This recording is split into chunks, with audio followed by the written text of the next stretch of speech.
الرحمن الرحیم۔ ریاکاری کیا ہے؟ جس کو ہم ریاکاری سمجھتے ہیں وہ ریاکاری ہے ہی نہیں۔ فرض پر عمل کرنا، واجب پر عمل کرنا، حرام سے بچنا، مکروہ تحریمی سے بچنا، اس میں ریاکاری ہوتی نہیں ہے۔ فرض میں ریاکاری نوافل اور مستحبات میں ہوتی ہے۔ اچھا، ریاکاری کس کو کہتے ہیں؟ آپ نے نفل بالکل نہیں پڑھنے تھے کہ آپ کا دوست ہے اور آپ نے کہا اللہ اکبر، یہ ریاکاری ہے، اور یہ کوئی کرتا ہی نہیں ہے۔ اور جس کو آپ ریاکاری سمجھتے ہیں وہ ریاکاری تو نہیں ہے۔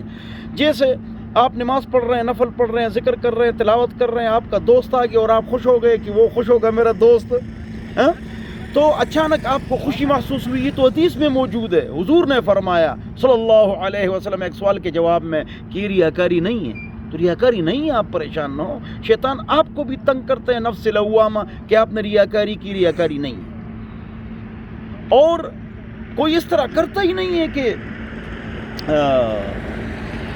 نفل نہیں پڑھنا ہے، دوست آ گیا تو چلو اللہ اکبر، وہ ریاکاری۔ تو ریاکاری شرک خفی ہے۔ اللہ ہم کو ریاکاری سے بچائے، اور اپنے اوپر بدگمانی کریں گے کہ ہمارے اندر ریاکاری ہے، اور دوسرے کے بارے میں یہ گمان کرنا ہے کہ اس میں اخلاص ہے۔ یہ ہے شریعت، ظن المؤمن خیرا، مسلمانوں پر اچھا گمان کرو۔ ان بعد الظن اسم، بعض گمان اسم ہے، گناہ ہے، حرام ہے بھائی۔ ایاکم والظن فان الظن اکذب الحدیث، سب سے بڑا جھوٹ ہے اپنے اوپر بدگمانی، دوسرے کے اوپر اچھا گمان۔ آپ اچھے آدمی، اگر اس کا الٹ ہے اور ہم میں ہے تو ہم گناہگار ہیں، یہ ہماری غلطی ہے۔ بھائی کو آگے کرو، سہارا دو، اضحک اللہ سنک کہو کہ آپ ہنس رہے ہیں، آپ خوش ہیں، اللہ آپ کو اور خوش رکھے۔ یہ نہیں کہ آپ پریشان ہو جائیں کہ یہ کیوں خوش ہے، نہیں، آپ کہو اللہ اور بھی آپ کو خوش کرے، تو اللہ آپ کو ڈبل خوش کرے گا، اس لیے کہ حدیث میں آتا ہے۔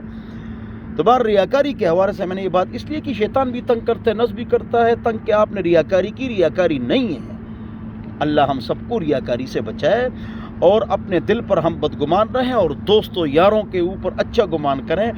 جب ایک آدمی کے اوپر آپ کو کوئی اٹیک نہ ملے، لوگوں کو کوئی اٹیک نہ ملے کہ اس کی کوئی غلطی پکڑیں، تو کیا کہتے ہیں؟ یہ ریاکار ہے، بڑا ریاکار ہے، متکبر ہے، اس لیے کوئی اور راستہ تو ہے نہیں، چلو یہ اٹیک کرو۔ اللہ تعالی ہم سب کو قرآن و سنت پر عمل کرنے کی توفیق نصیب فرمائے۔ وآخر دعوانا الحمدللہ رب العالمین، وصلی اللہ علی النبی الکریم۔